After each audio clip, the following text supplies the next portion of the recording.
Hello and welcome to my show. This is Madhukar Mokha and you are listening Motivational Talk with Madhukar Mokha. दोस्तों, आप सभी का हृदय की गहराइयों से बहुत बहुत आभार कि आपने इस पॉडकास्ट को सुना, शेयर किया। इस पूरे सहयोग के लिए आपका बहुत बहुत आभार, क्योंकि आप जानते हैं कि ज्ञान बांटने से बढ़ता है और आप उसका एक हिस्सा है। दोस्तों, हम अभी जो बात कर रहे हैं उसमें हम बात कर रहे हैं कि मनुष्य आत्माओं की क्या क्या शक्तियां हैं जो हमारी गॉड गिफ्टेड हैं, जो हमारे जन्म के साथ हमारे साथ हैं, और हम उन्हीं शक्तियों को एक एक करके उजागर कर रहे हैं। अभी तक हमने जो सुना है उसमें हम निर्णय करने की शक्ति, परखने की शक्ति, सहयोग की शक्ति, सामना करने की शक्ति, अंतर्मुखता की शक्ति, और आज एक खास शक्ति के ऊपर बात कर रहे हैं, वो है सहन शक्ति। दोस्तों, आज के युग में इस शक्ति की बहुत ही आवश्यकता है और ये सब हमारे अंदर है, हमारे भीतर है। आपको सिर्फ उसको उजागर करना है, आपको सिर्फ उसको बाहर लाना है। दोस्तों, सहन शक्ति एक महान शक्ति है। जिन्होंने भी सहन शक्ति को धारण किया है वह जीवन में महानता के शिखर पर पहुंच जाते हैं। विश्व में जो भी महान हस्तियां हुई हैं वे अपने जीवन में बहुत कुछ सहन करके ही सफलता के शिखर पर पहुंची हैं। सहनशीलता दो शब्दों से मिलकर बना है, सहन प्लस शीलता। शील का अर्थ हुआ चरित्र। व्यक्ति जब सहन करता है तो उसका शील निखरता है, यानी चरित्र निखरता है, तो तब वो व्यक्ति शक्ति बनकर महानता के शिखर पर पहुंच जाता है। दोस्तों, उदाहरण के लिए अगर हम फिर से एक कहानी के ऊपर अगर हम बात करें दोस्तों, तो आपको पता ही है कि कहानियों से चीजें बहुत ही आसानी से याद रहती हैं। दोस्तों, एक बार की बात है दोस्तों, महात्मा बुद्ध एक वृक्ष के नीचे बैठे थे। तभी एक व्यक्ति आकर उन्हें खूब सारी गालियां देने लग जाता है। करीब करीब 1 घंटे तक गालियां देता रहता है, लेकिन महात्मा बुद्ध तो आप जानते हो शांति में बैठे थे। 1 घंटे के बाद उस व्यक्ति ने महात्मा बुद्ध से पूछा कि आपने सुना क्या, मैंने क्या कहा? तब महात्मा बुद्ध ने कहा, भाई, अगर आपको मैं कोई चीज दूं लेकिन वह चीज आपके कोई काम ना आए और आप उसे स्वीकार न करो तो वो किसके पास रहेगी? उस व्यक्ति ने कहा कि वो तो मेरे पास ही रहेगी। तब महात्मा बुद्ध ने बहुत ही प्यार से कहा कि आपने भी जो मुझे 1 घंटा दिया है वो एक भी बात मेरे काम की नहीं थी, इसलिए मैंने उसे स्वीकार नहीं किया। जब उस व्यक्ति को यह महसूस हुआ, अगर इन्होंने मेरी दी हुई एक भी गाली को स्वीकार नहीं किया तो उसका मतलब यह हुआ कि सारी की सारी गालियां मेरे पास ही रही। इसका मतलब यह हुआ कि मैं अपने आप को ही गालियां दे रहा था। वह व्यक्ति बहुत ही शर्मिंदा हुआ और झुक के महात्मा बुद्ध के चरणों में गिर गया और उनका एक अनन्य भक्त बन गया, उसका शिष्य बन गया। दोस्तों, कहने का भाव है कि दूसरों को झुकाने का आधार भी हमारी सहन शक्ति है। व्यक्ति सहन तभी कर सकता है जब उसके मन में सामने वाले के प्रति स्नेह हो, प्यार हो, क्षमा का भाव हो।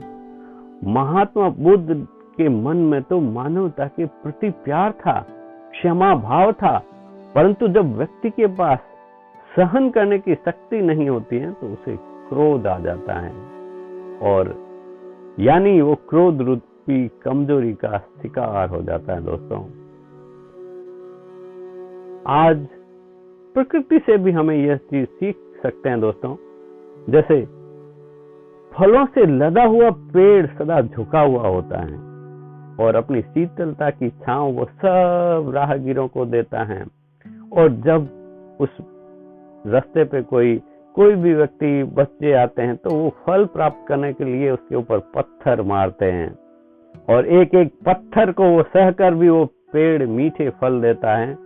याद रखने की बात यह है कि जिस पेड़ पे फल होगा उसी पे ही तो पत्थर मारेंगे लोग, और उसे ही सहन करना पड़ेगा। जिसके ऊपर फल ही नहीं है, जिसके ऊपर छाया ही नहीं है, उसको कौन पत्थर मारता है दोस्तों। तो ऐसे ही संसार में उसी व्यक्ति को सहन करना पड़ता है जिसके जीवन में कुछ अच्छाइयां रूपी फल हो। लोगों को आपकी अच्छाई रूपी फल चाहिए, तभी तो वो गाली रूपी पत्थर मारते हैं दोस्तों।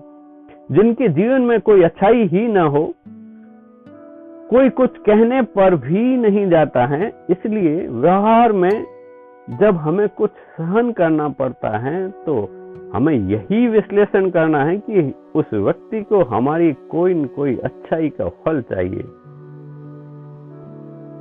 जब हम अपने अंदर ये सकारात्मक भाव विकसित करेंगे, तब उसे सहन करना महसूस नहीं होगा, वह ऑटोमेटिकली अपने आप हो जाएगा, गुस्सा नहीं आएगा और आप स्नेह प्यार से उसे क्षमा कर देंगे। आप समझ जाएंगे कि भाई ये तो फल ले रहा है और मैं इसके लिए ही हूं, मेरे पास वो क्वालिटी है, तभी तो ये पत्थर मार रहा है ना। व्यक्ति जब सहन करने का भाव आ जाता है तो वो स्वयं में अथाह शक्ति आ जाती है, इसीलिए इसको सहन शक्ति कहा जाता है। दुनिया का हर महान व्यक्ति के जीवन में देखें तो इसी शक्ति ने उन्हें महान बनाया दोस्तों। एक मूर्तिकार 2 शिलाएं पड़ी थी पत्थर की, और उसने एक शिला को लेके हथौड़े से मारना शुरू किया। अब जैसे ही उस शिला के ऊपर, उस पत्थर के ऊपर मूर्तिकार की हथौड़े की चोटें पड़ने लगी, ठाक ठाक ठाक ठाक, उस शिला ने सोचा कि यार ये मेरे पास में भी शिला पड़ी, ये आदमी मुझे ही क्यों मार रहा है, मेरे ऊपर ही क्यों हथौड़ी छेनी चला रहा है।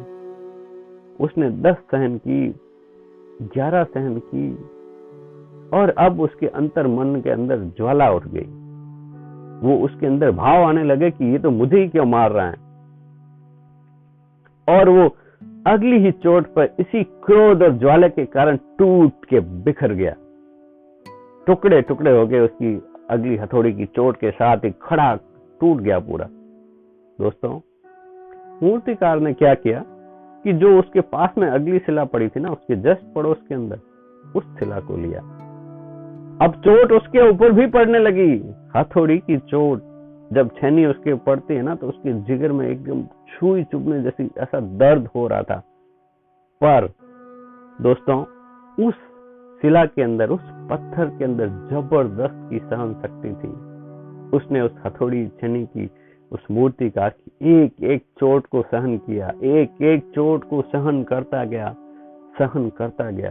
और धीरे धीरे कुछ ही समय में वो एक सुंदर सी मूर्ति के रूप में तब्दील हो गया। और जब वो मूर्ति बनी सुंदर, तो उसे एक मंदिर में प्रतिष्ठित किया गया और वो पूजनीय बन गई और वो अमर हो गई दोस्तों। और उसके ऊपर रोज फूल हार चढ़ाने जाने लगे। तो यही ताकत है दोस्तों, ये जो सहन करने की शक्ति है ना, तो हमारे जीवन में भी जब भी ऐसी कुछ भी घटना हो, जब भी कुछ चीजें ऐसी हो, तो आपको सिर्फ एक ही याद रखना है कि जो ऊपर वाला मूर्तिकार है, जो सबसे बड़ा मूर्तिकार है, वो अपनी छेनी हथौड़ी से मुझे सही कर रहा है, मुझे एकदम सही जगह पे ले जा रहा है। उसका धन्यवाद धन्यवाद धन्यवाद। ये शक्ति जब हमारे अंदर हो जाएगी दोस्तों, तो हम भी मान सम्मान के पात्र बन जाएंगे और ऐसे ही अपने जीवन के लक्ष्यों को आगे प्राप्त करते रहेंगे। दोस्तों, आप सभी के अंदर ये शक्ति बहुत सारी बढ़े, ये दुआ है, ये मेरी शुभकामनाएं हैं, ये शुभ भावनाएं हैं। दोस्तों, आप ऐसे ही हंसते रहें, मुस्कुराते रहें, खुश रहें, क्योंकि जब हम खुश रहते हैं ना, if I am happy I can make the world happy. दोस्तों,